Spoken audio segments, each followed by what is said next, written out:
Écrevisses au safran vosgien, croquants de truite de Haute-Saône et caviar d'Aquitaine, un menu d'exception pour des convives d'exception.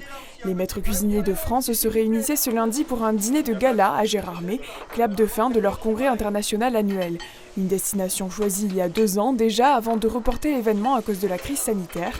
Alors pour ces chefs de la région Grand Est, l'heure était aux retrouvaires. C'est un vrai plaisir, on n'y croyait plus et on est tous très contents en fait. Et puis l'avantage c'est que le fait de se voir régulièrement, de repousser ce congrès, ça a créé un peu une solidarité entre nous, on a appris à se connaître et puis bon, c'est une belle bande de copains. Je trouve qu'elle se porte bien, mais moi c'est cyclique, il y a toujours eu des périodes comme ça. J'ai l'impression qu'on revient un petit peu à la terre, un peu au terroir, et puis qu'on revient un peu à la raison.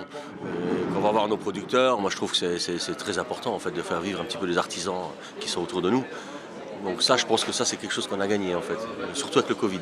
L'avantage de la cuisine française, c'est qu'elle est la plus complète, la plus codifiée. Et je vois notamment au Brésil, aux États-Unis, en Asie, les chefs font évoluer les cuisines locales d'une façon absolument extraordinaire parce qu'ils ont tous les outils qui leur permettent de la faire magnifier. Voilà, je vous demanderai juste un petit peu de silence. Ambiance en suspens quand un petit gargue à tête blanche est venu surprendre les invités. En salle et en cuisine, une quarantaine d'élèves du lycée hôtelier de Gérardmer se forment auprès des plus grands. 400 couverts à servir, ça sort de l'ordinaire.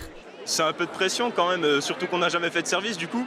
Donc le fait de savoir où servir, etc., c'est compliqué justement, le stress monte, c'est un peu galère. Mais bon, on s'en sort à force, on chope un peu le truc. Les maîtres restaurateurs, c'est vraiment quelque chose de presque d'exceptionnel.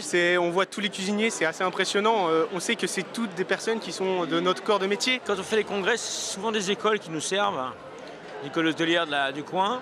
Ça leur permet de tout de suite mettre la main à la pâte et puis de vraiment se rendre compte ce que c'est que le monde de la restauration en dehors de l'école. Et je pense que c'est une très bonne formation pour eux. Un congrès également marqué par l'intronisation d'une quarantaine de nouveaux maîtres cuisiniers.